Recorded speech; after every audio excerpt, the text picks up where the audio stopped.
everybody. Welcome to another episode of DodoBorne. I'm your GM, your good friend, your Uber driver, Isaac Allen Burns, he, him. And sitting in the back seat is one Annie Hawthorne. Oh, hey, Squawk. And sitting next to Annie Hawthorne in the back seat is one Jody Amity. Do you have any mints? Can I pick the song? 2 stars. Oh no, a nightmare guest. And finally, having decided instead of sitting in the back seat, but sitting in the passenger seat is one Rowan Collins. I'm so sorry for my friends. I'm so sorry. How is it being an Uber driver? Is this fun for you? Like the passenger seat always has to. Like wow, like what? What is it like to be an Uber driver? Wow, that's great. Yeah. Is this like your full-time gig or? Yeah, I really appreciate your dedication for this. I really couldn't do this. Nice turn signal. Yes, you're doing well. Thank you so much. I lost my job at the EPA and now I drive for Uber. Oh, wow. Did I mention I have a PhD? Anyways, it's me, your oh God. your Isaac Allen Burns. Me, your Isaac Allen Burns. I got too lost in that joke and then it was too personal. I don't have too many friends. R.I.P. That'll get cut probably. Anyways. Well, gang, hello. Welcome to another episode. Okay. And I think it's time to cue the music. Please get me out of here. Help me, I'm drowning. If you're a dodo, maybe you don't know. Maybe you have wings that don't do a thing. Maybe there's something to all that is nothing. No looking back, go the way of the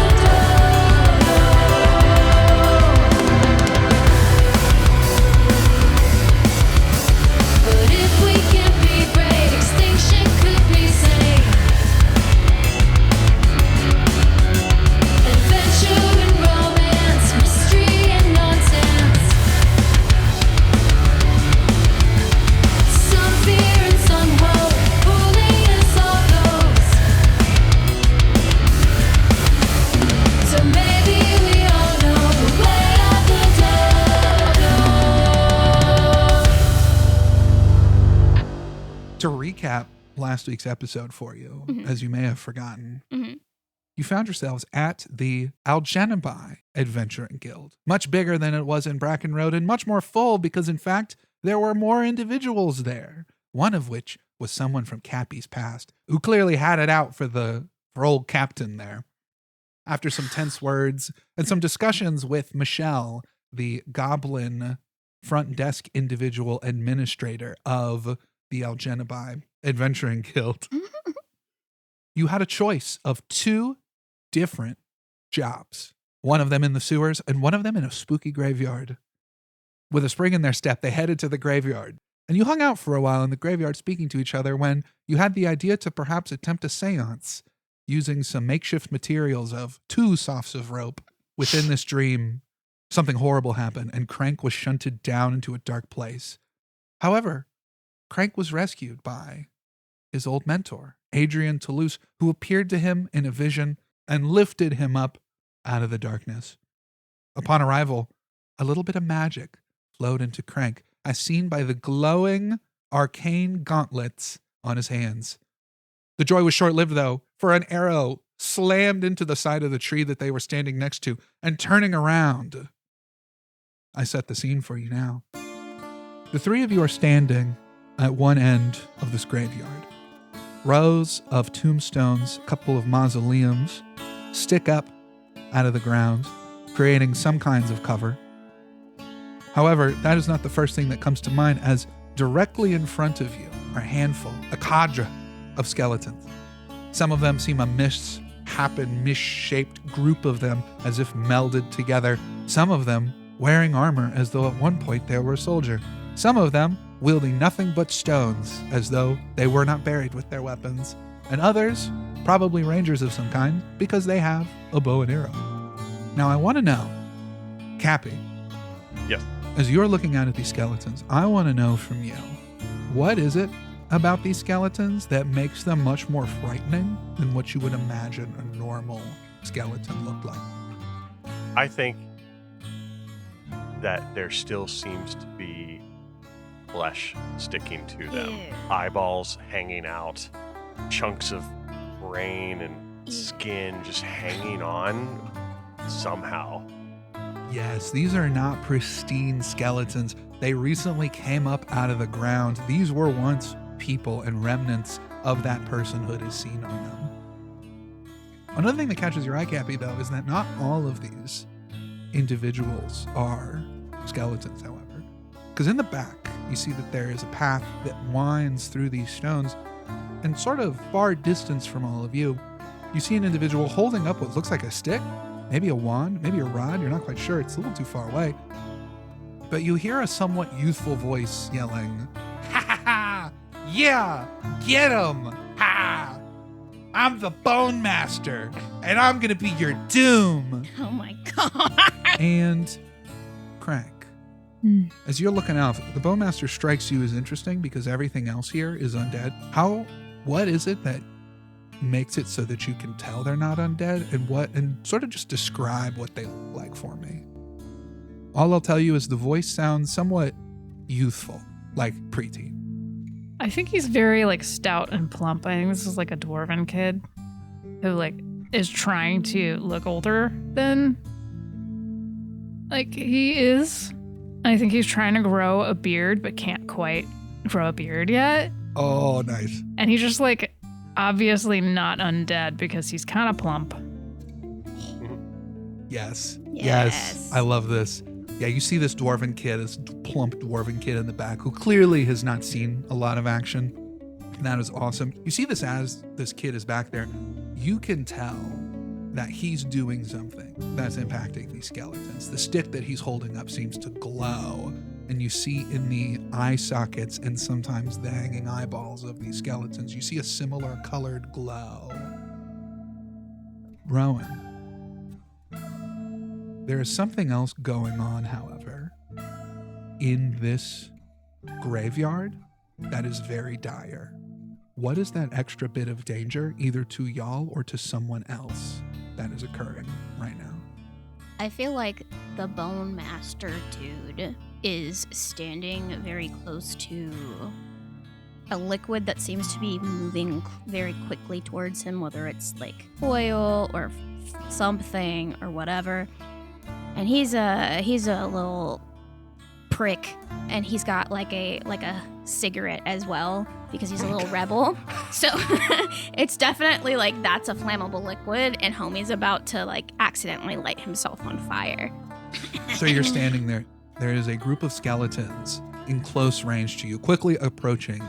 You see that there are two archers and a heavily armored skeleton. Like clearly this guy was a soldier buried with his armor. It's even in undeath, he seems to wield this enormous sword with some amount of deft. They stand in the path just outside of close range to you. I'm also going to say you hear the banging of wood kind of to your right at the end of the path. There is a little house that you know the old man that takes care of this graveyard is living in. You see two skeletons banging against that door, trying to bust it down and get to the guy inside who is screaming. And then finally, you see the Bonemaster far away from you, but basically on the other side of the heavily armored skeleton. So I know that was a lot. And as you're standing there, Crank, your hands, you see that they glow a little bit with some magic. And I want to know, just to start us off immediately, Crank, do you see these skeletons in front of you? Do you see everything laid out before you? What does Crank do? Crank is gonna see, is the Bonemaster within far range of me? Yes. And I'm gonna look at the Bonemaster. I'm gonna look down at my hands. And I'm just gonna like will magic through my body like I did earlier. Like I just really believed in myself during the seance. So I'm going to do that again. And I'm going to like reach out toward the Bonemaster, and I'm going to conjure a magic hand over the Bonemaster. Ooh, okay. And I want to try to pluck that stick out of his hand. and just lift it up above him where he can't reach it. Is this a spell effect of some kind? It's in the Book of Typhar, Magic Hand. You conjure a magical hand with the same size and strength as your own within far range. Nice. God. Nice. Let's go. I'm going to go ahead and reading that, hearing it says size and strength. I'm going to say that you can use your own strength. Go ahead and we're going to say a strength check against this person. Can I use I've got the magic, baby? Absolutely, Hell you can. You yeah. can spend a home use that experience as the magic courses through you. Oof. That's a 12 with fear. Ooh, a 12 with fear. A 12 does succeed. As the hand comes down, it grabs onto it. He's not expecting it. He's up there. He's like on that rebellious high right now. And he's got it lifted up. And he's like, ha ha, yeah. Takes up a hit. He takes a hit. Yeah. You pluck it out of his hands. And you hear him go, oh, what? Magic touching this thing immediately spills into you for a moment, unexpectedly. And there is a pulse of energy that moves through all the skeletons. And I'm going to go ahead and activate a couple of these skeletons, very specifically the skeletons directly in front of y'all. You see that these skeletal creatures, these dredges, move closer. There's a handful of them. There are a lot of them. They're pretty small, pretty diminutive. They look more like pieces of bodies that somehow fused together. Perhaps somewhere around here was a mass grave. Perhaps these weren't laid to rest as they should have been. Crank, you see they move towards the biggest thing, the biggest threat. But as that pulse of energy goes through them, they look away from you. You seem to no longer be a target of them. And they're going to move towards Pistachio. Okay. Big attack right here. Better watch out. Coming for you. Does an 8 hit? No. Okay. No way, I don't. Well then. Very good. It just like shunts into the tree. Do you see in the back these archers? At one point, rangers, perhaps they were hunters. They have their bow cocked. Can't be just a 13 hit you. Meets it, beats it. Oh, don't you hate that? Oh, no, I hate that. Oh. That is 16 piercing. As this thing stabs into you, Kapi, it becomes very clear that at the moment you're kind of standing close with Pistachio and Crank. These dredges, these tiny skeletons in your way, created an opening for that guy to just snipe you right in the chest. Am You feel I? it good. You're not Am here. I very close? You're very close to Kapi. I am your shield. Oh, very nice. Okay. Oh. Like Cappy's like patting himself. He's like he closes his eyes, getting ready to die, and then he's like, he opens his eyes. He's like, "Am I alive? Am I alive?" Crank, as you take damage, you feel something stir within your magic of the hand holding it, and you see the knight that's in the back there, full of armor, lifts up his sword and brings it down on the skeleton that attacked you. 2 swings, and that skeleton becomes dust. You see, there's no more archer there. Hey. You see the armored skeleton looks at you and gives a thumbs up. I give a thumbs up back. Nice. Pistachio and Kapi. You see the skeletons attacking the house with the old man yelling from within. You see in the distance that the Bonemaster's kind of leaping up trying to get it. He's like jumping. He doesn't have much of a vert. Hanging it over him out of his reach. Like an older brother bully holding up something important to him. He's like trying to get it. He just can't. What do you two do? Pistachio looks to Kapi. Do you want to get the skeletons by the door and I'll get the boater over there? The what? The boater! The what? The Bonemaster! Boater, right? Okay. Yeah. Pistachio's been hanging out with y'all too long. And Cappy's going to shadow step. Oh, Hell yeah. oh, okay. So I'm going to mark a stress. I want to disappear. And then I want to, the man's house was within far range, right? So I picture that out near the house, there's also another tree. And yeah. I disappear and I want to show up in the branches in the shadows of the tree. Ooh, okay, yeah. You appear in those branches. Where'd he go? Oh. And then Pistachio like looks around and sees you and he goes, okay, I guess that was a yes. And then I think Pistachio will mark a stress to do beast form into a pouncing predator. This time it is a cheetah dodo. They're going to be a cheetah dodo, and they're essentially going to A what? A cheetah dodo. Please describe. Yeah, I this was gonna cheetah. say, Yeah, we need some You can't art. just You can't blow just past say that. Picture Oh, this. she's the dodo. Okay. Yeah, a Yeah, cheetah no, dodo. everyone No knows questions. the cheetah Yeah, dodo. no, It's a a dodo cheetah- with Cheeto dust all over it. It is. It's like a dodo that's orange, which that has like, the cheetah spots on it, a long cheetah tail. It's almost like a chimera between a dodo and a cheetah. Dodo head, cheetah legs, and cheetah tail. Can I put the little dodo wings on either one of, like, all of their paws? Similar to like Oh, Hermes. Like, Hermes. yeah, like. It's a mercury cheetah. It's a mercury cheetah. All right, so cheetah dodo. Rare. And it just like takes off. So what I'm going to use, the specific one is I want to use fleet, which spends a hope to move up to far range without rolling. And I want to That's pounce nice. on this guy. Oh my goodness. Yeah, do it. You're pouncing on the Bonemaster? I'm pouncing on the Bonemaster.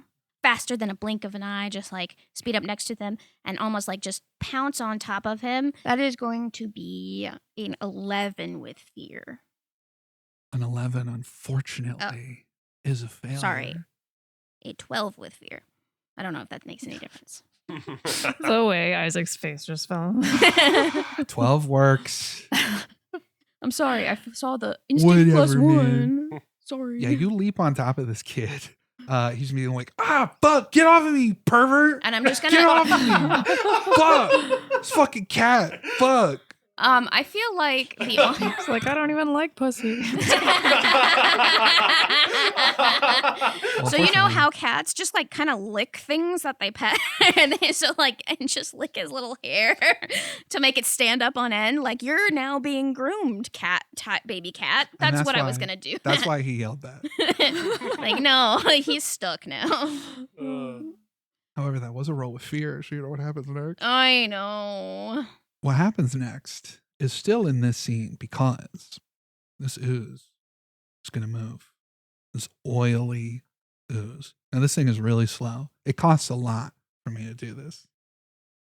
Just to be clear, they are slow. What that means is that if I want to spotlight this thing, the first time I do it, I put a token on them, and then I have to spotlight them again by spending another fear to do so. So this is an expensive move, but I think it's worthy of what's about to happen because this thing is going to attempt to envelop our good friend, the Bonemaster, and along with it, one cheetah dodo. Does a 12 hit? No. Not with a cheetah. Well, you know what it does hit? That guy. Sure does. You see this ooze comes up, this oily ooze. This thing envelops the kid, and you hear him yell and scream and start thrashing about. But this thing gets between you. As you're looking at some of it, like gets in your face and your mouth. You taste like the oily slickness of this. Kapi and Crank. Actually, let's go to Crank. Crank, you're watching this occur. Kapi vanishes, and Pistachio turns into an amalgamation of a big cat and a bird. And in a blink of an eye, whooshes away towards the Bonemaster. But what are you doing in this moment? Well, I just took some damage from a skelly that was trying to hurt my friend. True. So I think my first reaction would be to just punch it in the face with my new gauntlet that's glowing. And I don't even think I'm thinking about the fact that it's glowing. I'm just trying to hit it. And then I want to see like what Henry happens. Cavill. Yeah. So I just want to hit the skeleton in the face, to like push it away from me. Nice. You want to get the ones just right in front of you here? Yeah. Nice. Do it up. Roll that attack. They're right in front of you. They might be very easy to hit. You don't know till you roll. Oh, no, that's cocked. 7, 8, 11 with hope. That does succeed. Amazing. Roll damage. That's a 2d8 plus 7. At least I think it is. Do I have any fancy? For now, the magic that courses through this is a little too weak, you think, Okay. to impact Okay. your strikes. Your strikes are still the same for now. Okay. 13 damage. 13 damage. Mm-hmm. You cleave through these things. Your fist breaks through the first one, breaks through the second one, breaks through the third one. You fully, like a martial artist doing power breaks on bricks, you demolish through multiple of them. Your strength kind of wanes at the last one. The friction of all of this bone and sinew that you're moving through. And your fist connects with the last one and he kind of stumbles back a little bit. Can you give me, in this moment right now, a instinct reaction roll for me? So that's not with hope or fear, right? It's just That will a not roll. be with hope or fear. This is just a flat roll. 19. Incredible. Crank, your eyes are on the battlefield at all times. You are trying to keep awareness as much as you can. And you notice another figure appear behind some of the graves. You think at first that they're a skeleton. They seem almost like a blur of white. Mm-hmm. Suddenly they glow gold. You see a crossbow pointed and a bolt fires. And as your fist connects with this last skeleton, it stumbles back. You see that this bolt goes right through it. And go ahead and deal another dice of damage. Roll higher than 3. I rolled exactly a 3. Nice. This bolt slams into this skeleton and it turns to ash. You see some of that color that was glowing from it in its eyes seems to linger in the air for a second. Okay. I think I've zeroed in on this guy and I'm just going to start moving in that direction. So he is in far range. If you want to beeline over to him, go ahead and give me an agility roll. 8 Ooh, with 8. hope. Okay, so you're moving. That is unfortunately not quite enough to get there. You are moving, and the graves here, some of them have been disturbed due to these skeletons. The ground is a little soft and your feet sink in a little bit. As you get closer, though, you can see that this is a person. They look like an elf. They wear a white robe that kind of goes down pretty far. It's open in the front, and you can see a couple of belts, like command belts strung across the front of them, almost like holding different ammunition and bolts. This is like an elven man. He has this almost like a monocle that has a couple of lenses on it that seem to magnify. His hair is also green and slicked straight up. And he looks solid and not like... He does not look like a ghost. No, he looks very Okay. solid. Hmm. You, unfortunately, do not recognize this person. Mhm. Someone who would recognize this person, however, has been sitting very patiently in a tree. Kapi, Mm-hmm. you're up in a tree. What do you want to do? All right. Well, first, Kapi reappears in the tree, and he didn't mean to do that. So he's like, fuck. And he looks back, and he sees the whole thing with the dodo cheetah, and he's like, how many fucking animals? And then he looks over at Crank and sees Crank obliterate a bunch of skeletons into a million pieces. And then he's like, fuck. Okay. And he looks at the 2 skeletons trying to bash down the door of the gravekeeper, I guess. Mhm. And he's like, okay, Kapi, get it together. Get it together. Okay. And I would like to use my new card that I picked, which is called Troublemaker. When you taunt or provoke a target within far range, make a presence roll against them. Once per rest on a success, roll a number of d4s equal to your proficiency. The target must mark stress equal to the highest result rolled. So yeah, Kapi's up there and he's like looking at the skeletons and he's just going to start yelling at them, you know, just like, wow, I remember my first time trying to get through a door. Like, you can tell you weren't, you can tell you haven't been alive in a while. I just, I think you lost a lot of muscle mass, with the whole dying thing. Kind of embarrassing for you. So with that, I have to make a presence roll. And my presence is +2. I can't wait. That was cocked. 13 with hope. Nice. You yell out these things, and as that sound carries, luckily enough, Kapi, both of them still have ears. And you see their ears, fleshy and decayed, kind of perk up. You see one of them turns around, and it's got a mouth, and you hear it grumble. Oh, he can't talk either. And then I'm going to roll a number of d4s equal to my proficiency, which is 2. A 3 Okay. and a 2. Okay, so he has to mark 3 stress. That's wild. The Nice. one with ears and a mouth hears this, physically shaken. He's rattled. Yeah. Because he's a skeleton. He's rattled.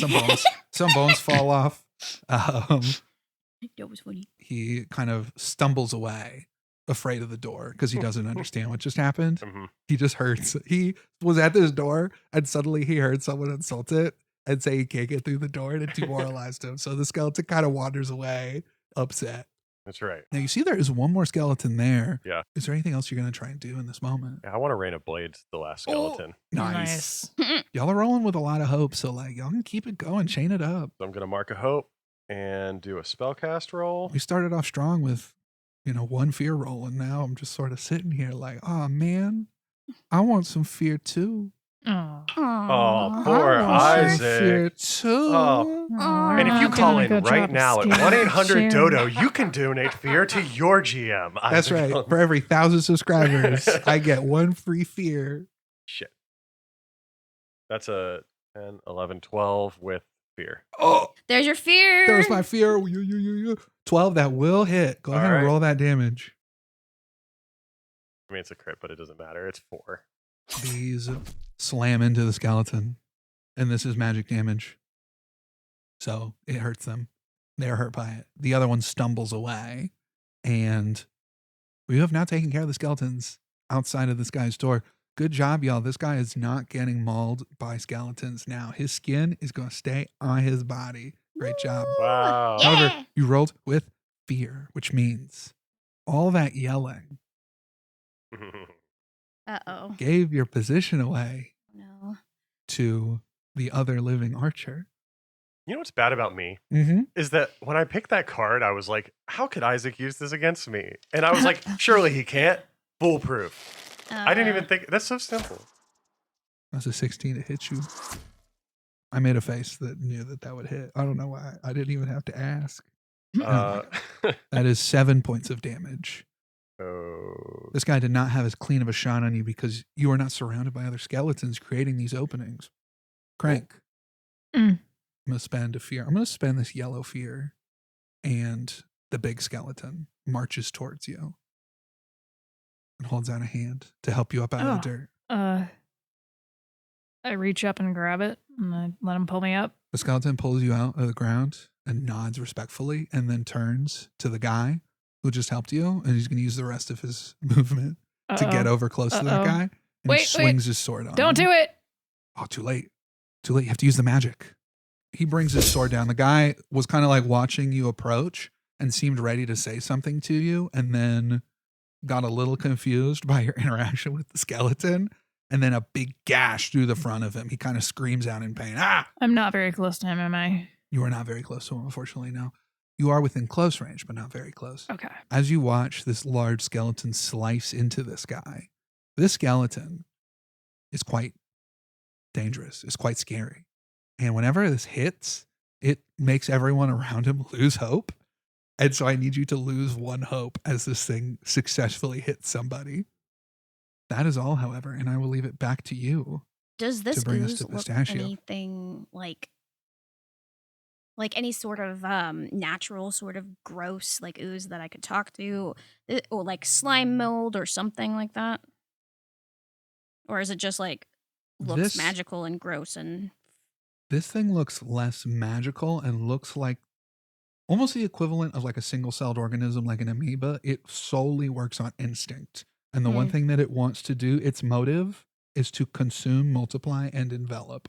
It also wants to creep up, which it did successfully. So gold star to this ooze, but it wants to consume. You know that the only thing this thing is going to care about is consuming its food. I'd like to cut in. Yes. Can I mark another stress to shadow step into the shadow behind the cheetah dodo and try to pull Pistachio off of this kid? Yeah, you can. All right. oh no. I'm going to mark a stress. And yeah, Cappy's watching all of this and he's like, fuck. And then he disappears and on accident again and reappears and just puts both of his arms around Pistachio's like stomach and just like tries to rip Pistachio off. Pistachio, do you want to resist being pulled away from this? I feel like Pistachio seeing the ooze is going to try and like grab the kid to almost is like, oh, Cappy's helping me. Okay, great. And is just like gonna hold on to the kid to try to like pull him with Pistachio. I don't think that they're wise enough to, I don't think they're wise enough to realize that you're trying to pull me away from him and think that you're trying to help me pull him out. So they're just gonna grab onto him harder, but kind of like let you pull them at the same time. So let's start off. Kapi, give me a strength check because a cheetah is not light. All right. Strength is +0 now. And as I'm doing it, I'm like, come on, kid, let go. And that is an 11 with fear. Okay. And can I have you, Pistachio, make a standard attack, make a regular attack on this thing? Yes. So that is going to be, math is hard. An 18 with hope. Nice. Can you roll damage for me? And an 11 with hope beats the ooze's difficulty, which is what I am going to use to determine if that is successful rather than delving into PvP. Mm-hmm. Let's find out how much damage occurs here first. 8 damage. Nice. You bite into this ooze attempting to pull him out. And while you get like a good chunk of flesh, you also get a good chunk of ooze in your mouth. And as you sort of realize that you're not going to be, it's not enough to be able to pull him out, you feel yourself wrenched away as Kapi pulls you back. No! However, that did deal some major damage to this guy. I think Pistachio looks back at Kapi and goes, "The kid's gonna die! The boulder's gonna die!" You can't die too. Okay, I've got another idea. And as you think of that idea, we cut over to Crank.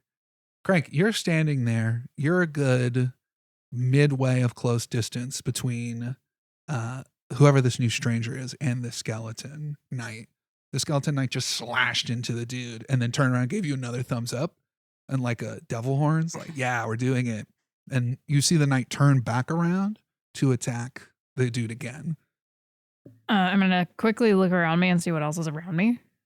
Is there any other skeletons in range?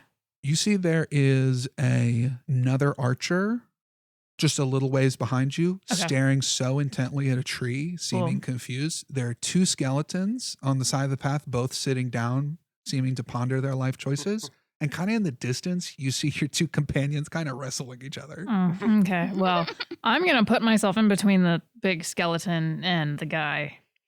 And simultaneously, I'm going to like bring my magic hand over with the stick. And I'm just going to take it in my actual hand. Okay. And I'm going to be like, bad skeleton, no, go attack the archer. Nice. Okay, go ahead. In this case, you're attempting to use this magic item to command these skeletons. Yep. Go ahead and give me a presence. All right, I'm going to use, I've got the magic, baby. Honestly, go for it. Spend that hope, use that magic. Nope. Okay, 12, 13 with fear. You know, the skeleton knight is a bit of a bruiser. And so, you know, it's supposed to be a little harder than everybody, but that does succeed as the skeleton sees you, seems to understand it's used to taking orders, and it turns and charges towards the other skeleton archer. You see the guy who's just sort of holding his chest, pulls out what looks like this emblem, this holy symbol. It's got the 9-pointed star on it. Kind of glows a little bit. You see his wounds kind of heal up, and he says, "Oh, that was a close one. Thanks for that. I'm going to need that relic, by the way, just so that you know. But we can use it for now, but I am going to need that once this is over." Oh, this stick is a relic? Yeah, it's like a minor relic. We can talk about it later. Oh, okay. Well, who are you?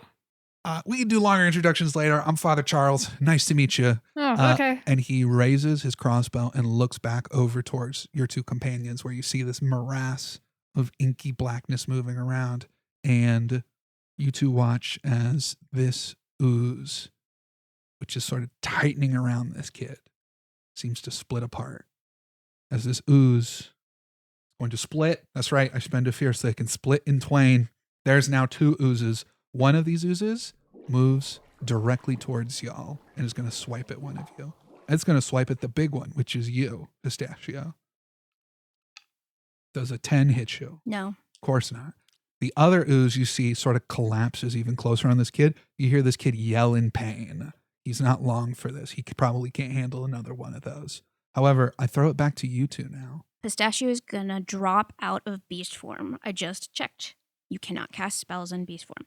So they're going to drop out of beast form, and they're going to go, I've got an idea, and they will outreach their hand, and you will see like their magic kind of flow through as like a swarm of fireflies emerge from their tips of their hands and start to go towards both oozes. So this is Conjure Swarm Fireflies. I'm making a spellcasting roll against all adversaries within close range, so I can do this to both of them. I'm going to spend a hope to deal damage to the targets I succeed. So here we go. First one. 23 with hope. Yeah. Second one. At least you get a fear, no? 16 with fear. Nice. Both of those will succeed. Go ahead and do you roll damage or what I is this again? Yep. I'm going to spend I'm going to spend 2 hope to allow have both of them take damage. So. Nice. First one takes 11 magic damage. Nice. The second one. Now, real fast, before you say that number. Yep. That 11 damage, did that go to the one around the kid or the one closest to you? The one closest to me. I'm Okay. doing them in close order. Okay. The second one does 17 damage. Nice. That's the one around the kid. Okay. As these fireflies emit from your hands and wrap around them, you see a bolt of light shoot past one of the oozes, slam into the one closest to you. Go ahead and roll an additional dice of damage. Ooh. Crank, basically right next to you, you see that he has taken aim. His little monocle lens is out. You see the moment that your friend Pistachio does an offensive move, he fires, taking that moment to increase the damage of that attack. 7. So. So that is a total of Did I say before? 18. Yeah. Yep. Nice. These fireflies eat up this ooze. What does this look like as these fireflies demolish this ooze? So I imagine the ooze, based on how you've described it, is like almost like a goopy, like oily, gross thing. I think the fireflies almost like burrow into the ooze itself and then start to glow and then just like explode as the ooze kind of like flies everywhere. Very good. You blow up the ooze and the kid inside it, and It's not the kid inside it. They don't target the kid inside it. Nice. This ooze is destroyed. You see the kid lays there, seemingly unconscious, his tongue lolled out, breathing, but unconscious for now. And Crank, as you look over at that skeleton slamming into the last of the remaining ones, you see the knight turns around and points at the other guy and gives you the look of like, time for that guy. And he gives you another thumbs up and then the devil horns. And then he does like the hang loose sign. And you see the guy next to you, Father Charles, says, can you will him to stand down and go back to sleep? Yeah, so I'll give him a thumbs down with the hand that I'm holding the stick in. And I'll just say, go back to sleep. Go to bed. Go to bed. Nice. Give me once again, a presence check. Oh, God. I'm going to spend all my hope. Can I use my experience again? Yes, you can. Because my presence is -1. It makes a lot of sense. You're spending a lot of energy to use this new magic, this newfound magic you have. Nice. That's 18 with fear. You see this thing nods respectfully and knowingly, and it walks over towards one of the mausoleums, which you see has been broken open, and he just walks into it. And as nothing but the crying of the old man in the building from all of the fear he just experienced settles upon the place, you hear, "Whoo! That was a close one. Ooh, all right. Crank, was it?" He pulls out what looks like a little purple handkerchief and says, "Can you hand me that relic, please?" Yeah, I mean, I'll hand it to him. You see that he takes it with this handkerchief. You see a little bit of purple sparks as he touches it. And then he pulls out what looks like a purple cloth bag. And he puts the stick inside of it, closes it up, puts it in his little like robes. And he sighs. "Oh, thank you so much for being reasonable, Crank. I was a little worried that this was going to be a whole hoopla, but thankfully I don't think you were holding on to it long enough for it to, make you all crazy and stuff. So, I mean, it's just good a work." stick. I mean, He'd be surprised. mm, Be surprised. This was a minor relic that controls some undead. Minor undead, mind you. Ones that, haven't been alive for a long time. mm-hmm. I see. We should probably go check on your Interesting. friends. We should probably go check on that kid. Yeah. I'll like start lumbering over there. Nice. The two of you walk up, and Pistachio and Kapi, you're standing over this kid who's unconscious. I think Pistachio's already down by him, checking pulse, checking to see if he's like stabilized, patching up any wounds, looking at Is any he dead? burns. Is he dead? Is he dead? Is he dead? Is No. he dead now? Oh, no. I have my magic Kapi, hand no. following me. No. Did he die yet? So- No, he's not dead yet. Shh. He's I still need alive? Yeah. How do you know? He's breathing. What are you doing about it? Oh my god. While they're arguing about this, I'm going to use my magic hand and slap the kid across the face. Oh my gosh, that is not what he. And I look to see where the magical hand goes and go, look. Look, Pistachio, look at that. That's magic. Craig, you did magic! And then they immediately drop away from the kid who seems to be fine and just like hugs onto Craig's leg and just goes, oh my god, I'm so excited for Do you guys see how my hands are glowing? Look at this. You did magic! It worked! I can't believe you were right, Kapi. Yeah, I can't believe I was right. I mean, I had no doubt that Kapi would be right because the boss knows everything. Yeah. Right. Standing next to Crank is the same doctor that treated you just earlier today, Kapi. Oh. You see Father Charles standing there. Hair just as green as when you first saw it. Smile just as easy. Just kind of looking at the three of you, says, had yourselves a bit of a seance, did you? You saw that? Yes, all you need is a medium of rope. Yeah, if you want to do like a back alley seance, yeah, really all you need is some rope and a little bit of willpower and a little bit of depression, and you can really accomplish a lot. Oh, Let me We tell you. really did accomplish a lot. It honestly was a lot more successful than I really thought it would be. It Well, was. you know, Okay. you know, Why? when you do Hang this- on. Hang on. Excuse me, Father. Father Charles. Sure. Oh, nice to meet you. Pistachio Pistachio? extends their hand. Okay, hand. He reaches out. Kapi pushes Pistachio's hand back. Okay. He puts Father, his hands up. couple questions. Why were you following us? Really, I had some people sort of mention that they heard some noises out in the graveyard, and I figured that as a priest, it's my duty to protect people, so I figured I'd stop on by, see what all of it was. You know, as a priest, we kind of deal with some things like this.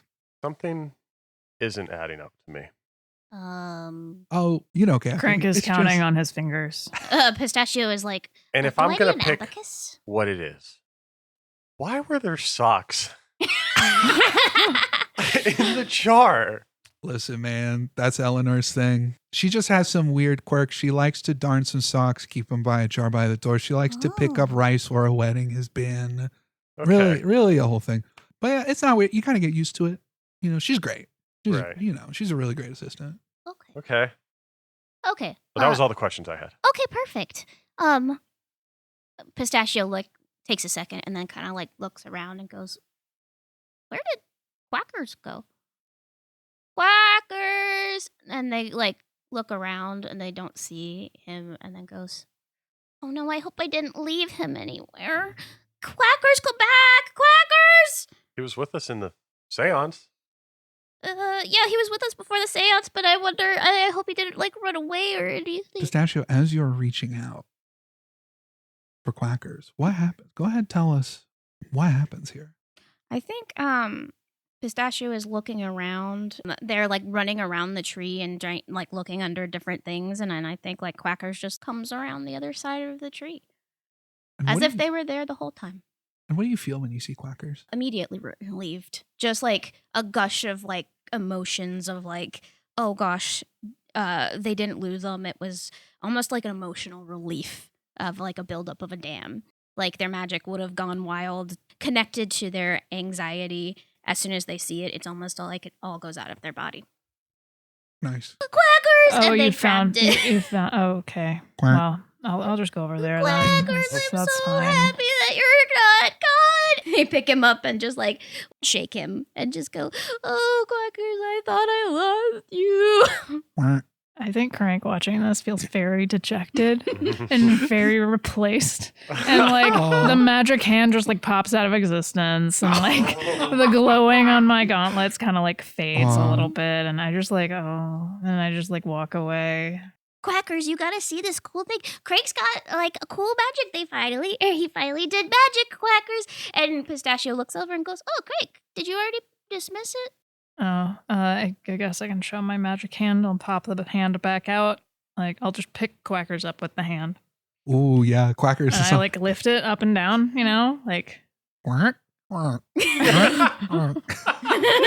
well, no. I'm glad you like magic, Quackers. I like magic too. So I guess that's Yeah, you something we guys- have in common. Yeah. Quack. Yeah. You see that Father Charles is kind of standing next to you, Kapi, watching this. And looks over at you and says, "Y'all aren't doing so hot, are you?" Look, they're from a small town. It's their first time being out of a small town. Okay, yeah. They're having a rough time, admittedly. I'm trying to help them out. I see. Well, you seem to be doing a lot better, at least moving around. Looks like the back isn't giving you any other problems. Yeah, no, I told you I was perfectly fine. Probably held me a little too long. I don't know about that. Also, it really wasn't my call. I know I told you that I was the one that patched you up. It really wasn't me. It was actually Father McKenzie. I was just trying to get information out of you. Why? Well, you see, when a trio at DodoBorne walked through the hospital. What the fuck? And that's the end of our episode. No, fuck you. Go Tune back. in. Don't you? Tune in next time when we I will find fucking out. murder you. When we find out what There isn't does gonna be a Father next time. Charles You'll fucking know. record.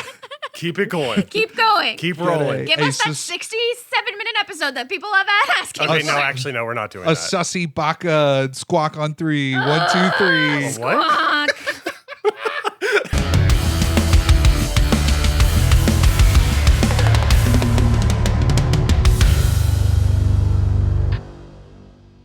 Hey, it's a podcast.